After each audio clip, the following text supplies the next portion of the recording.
5, allow enough time. So I might have a learning disability, reading disability. English might not be, I might not be fully fluent. I might be slow because of a tremor or because of pain that I have. If I'm using a screen reader, it's going to take me longer to go through the content than it's going to take somebody else. So never decide for a student how long it takes to consume your content. And in courses and with tools like Storyline, here are the 2 main ways that comes up. One is a quiz timer. Whether it's the formal quiz timer or whether it's a game that has a timer feature, realize you are deciding for someone else how long it will take them to read, understand, and process something. So unless there is a very clear job-specific reason, just don't do it. Just don't do it. Now, there could be a job-specific reason. Let's say that I'm doing a course on terminology for air traffic controllers. And I'm in the tower one day and I'm like, oh, 2 planes about to collide. I know this one. Oh, what is it? What is it? What is it? I know it. It's on the tip of my tongue, right? Like, you better know that code. So I'm going to give you a time test. There's a very specific job-related purpose. But for most of our content, there's not. Now, in gamification, a quiz, a countdown feature, timer, something like that can add a lot of fun. Just realize that it's exclusionary as well. And you need to decide, is that extra bit of fun worth the barrier you've put in? And or can you have a way to turn off that feature? Yes, Erica.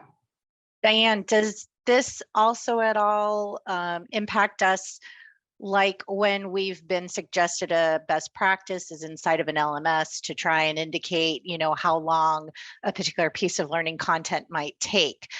It's not perhaps timed the actual course, but we try to say, oh, we took it and it averaged, up to an hour. Does that create any accessibility concerns from your experience? And do you have a suggestion for how to manage that? I would say it only creates an accessibility concern if you're not letting people take longer than that. So for you to say, this course takes most people 1 hour to complete, that's expectation setting. There's nothing wrong with that. But then also don't judge them for it. Oh, wow, it took this person an hour and a half. I don't know anybody who's looking at that data. And normally you're concerned about the other way. This is an hour course and you finished it in 12 minutes. I think we have a problem. But letting people know what to expect, I think, is fun. And then the other big way that this comes in is auto-advancing slides. If you auto-advance your slide, you are telling somebody, I pick how long you need to be on this content.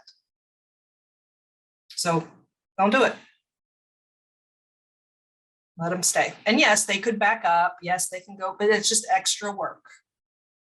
It's just so does that mean that you would use a next, obviously there's a next button on the player, but would you use a cue to tell them when to click next, or would you just let them figure it out?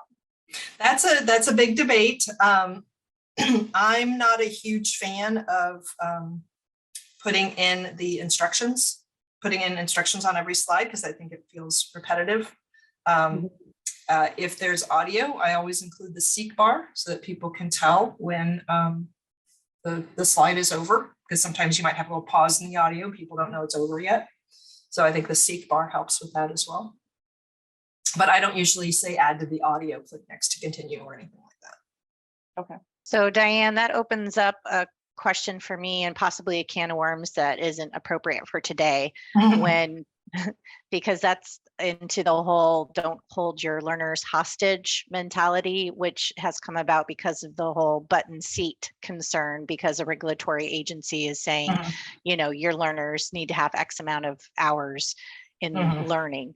If you don't have a regulatory need to have a learning take X amount of time, then am I hearing you well that we should try to then unlock the course to make sure that people can self-navigate? Again, the difference is, I want to give them enough time. Right. Locking it down is the reverse. I don't want you to finish quicker. So correct. Keeping somebody from finishing quicker, in my opinion, is not an accessibility concern. It's an accessibility concern if you're preventing them from taking longer than they want. Now, should you lock down your course? That's a whole different bag of worms. I think it does make it a little harder for accessibility. I'll give you my 45-second soapbox on the subject. E-learning has turned our industry into control freaks in a way that we don't do in the classroom. Well, how will I know they do it? How will I know they got it right? How will I know they finished it? How will I know they listened to it? And some people lock down their courses. Adult learning theory says adults like to have control over their learning. At the same time, I'm an adult and I'd like to have control over lots of things I don't get to have control over. So if you don't lock down a course, some people will skip some of the content. You're either okay with it or you're not. And so you need to factor in the impact of that information and the ability of your learner to make a good choice. So if I am teaching a 16-year-old bagger how to clean up a spill safely, that bagger does not get to choose. That bagger does not have the skill set to choose. I'm locking that down. And I'm locking plenty of things down. So I am more pro lockdown than a lot of people in the industry. I am not a purist because I know that not everybody will make a good decision. So to me, that's the question. If you don't lock it, some people will skip it. You're either okay with that or you're not. Now, I did have one client who said, oh, we're not going to lock down this compliance course. And I'm like, really? And they said, if we tell them to take it and they don't, then we have a culture mismatch, and we address that. I'm like, oh, I love that. I love that. So again, it's making sure they spend a minimum amount of time I don't believe has an accessibility concern. Keeping them from taking as long as they need, that's the accessibility concern.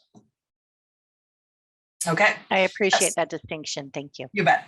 And yes, Heather, having a way to play or pause replay is really helpful. One of the things that Storyline did about a year ago was added keyboard shortcuts for the learner, which is fantastic. They got 90% there. It would have been phenomenal if they had done something to let the learner automatically be able to figure out what the shortcuts are.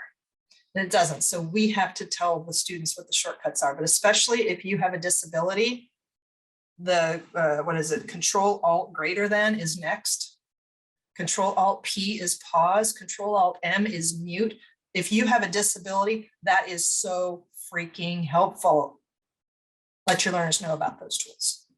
That's something you can do tomorrow. There's tip number 9. Let your learners know about the shortcuts that are already built in. You don't have to lift a finger for those shortcuts to work. They're awesome.